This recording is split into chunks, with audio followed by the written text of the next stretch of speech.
Question number 171. Which of the following is considered a downside to using capital expenditure, CapEx? Option A. It does not require a lot of upfront money. Option B. You are not guaranteed to make a profit. Option C. You must wait over a period of years to depreciate that investment on your taxes. Option D. You can deduct expenses as they occur. The correct answer is option C. You must wait over a period of years to depreciate that investment on your taxes. Capital expenditure, CapEx, involves large upfront investments in assets that are depreciated over time. This means businesses must wait years to fully depreciate the investment for tax purposes, which can be a financial burden in the short term. Question number 172.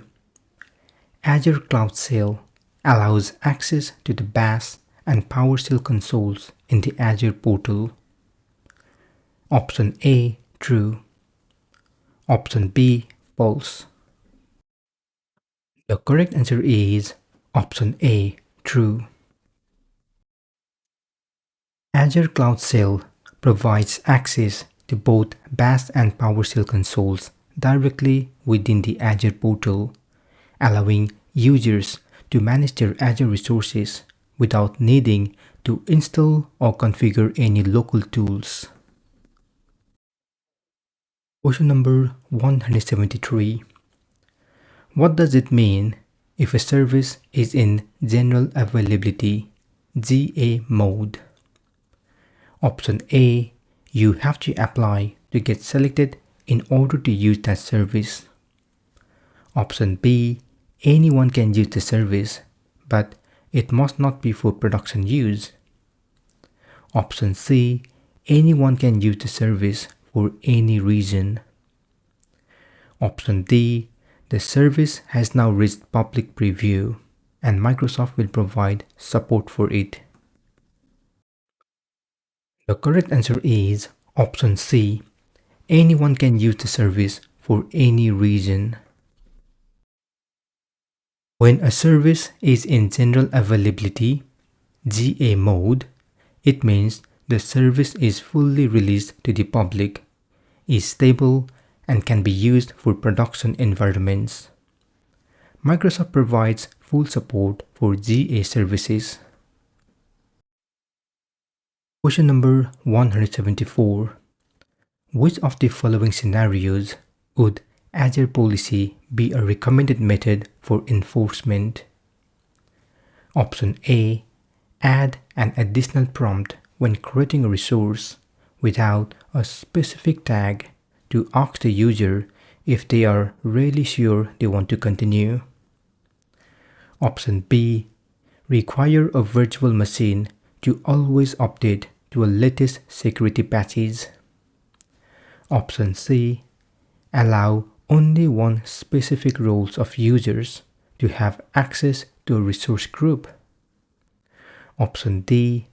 Prevent certain Azure Virtual Machine instance types from being used in a resource group. The correct answer is option D. Prevent certain Azure Virtual Machine instance types from being used in a resource group.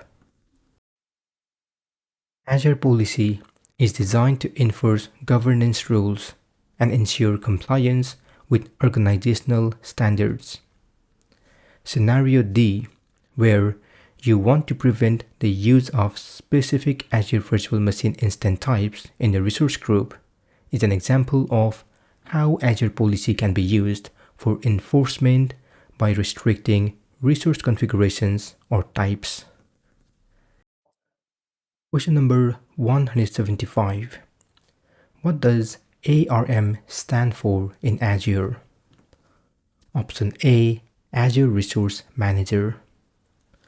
Option B. Advanced Risk Machine. Option C, availability, reliability, maintainability. Option D, account resource manager.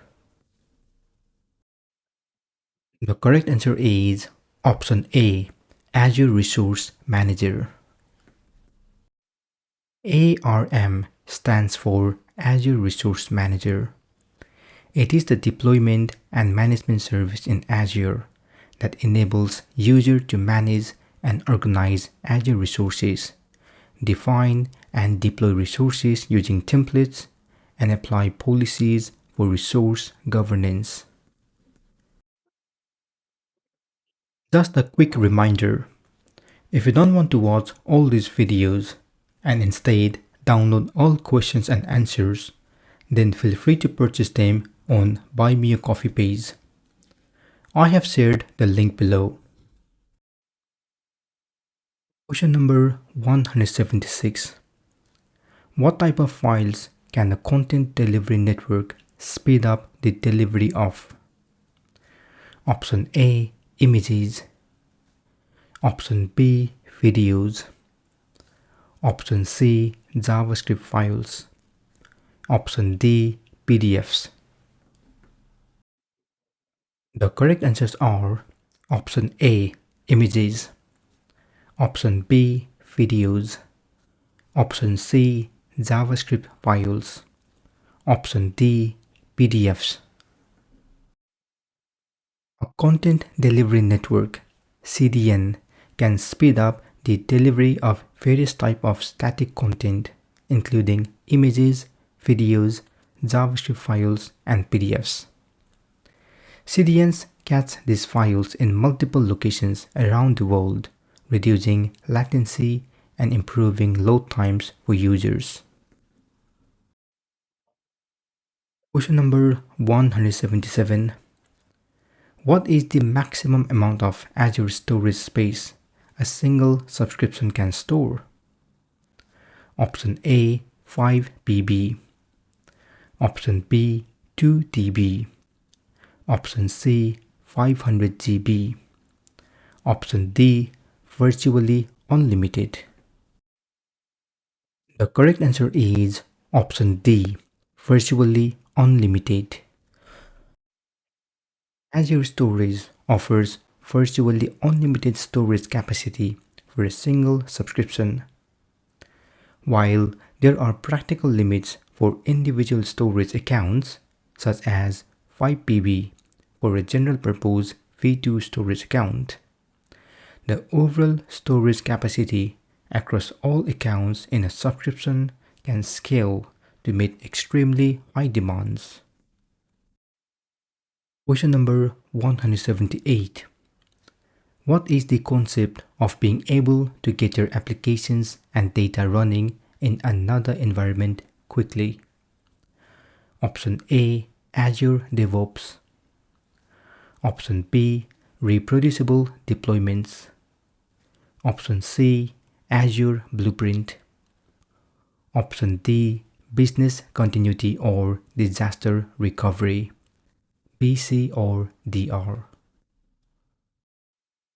The correct answer is option B, reproducible deployments. Reproducible deployments is the concept of ensuring that applications and data can be quickly and consistently deployed in different environments. This approach involves automating the deployment process using tools like Infrastructure as a Code (IAC) to make environments easily replicable. Question number 179. Besides Azure Service Health, where else can you find out any issues that affect the Azure Global Network that affect you? Option A, Azure Updates blog. Option B, install the Azure app on your phone. Option C, each virtual machine has a resource health blade. Option D, Azure will email you. The correct answer is option C, Each virtual machine has a resource held blade. In addition to Azure Service Health, you can check resource health for individual resources like virtual machines to monitor their health and status. This provides insight into any issues that might affect specific resources, including network issues, outages, or degradation. Question number 180. In what way does multi-factor authentication increase the security of a user account? Option A. It requires the user to possess something like their phone to read an SMS, use a mobile app, or biometric identification. Option B. It doesn't. Multi-factor authentication is more about access and authentication than account security. Option C. It requires single sign-on functionality. Option D. It requires users to be approved before they can log in for the first time. The correct answer is option A. It requires the user to possess something like their phone to read an SMS, use a mobile app, or biometric identification. Multi-factor authentication (MFA) enhances security by requiring multiple forms of verifications from the user. This typically includes something the user knows, password, something they have, a phone for SMS or an authentication app, or something they are, biometric data like fingerprints or facial recognition. This makes it much harder for unauthorized users to gain access to the account.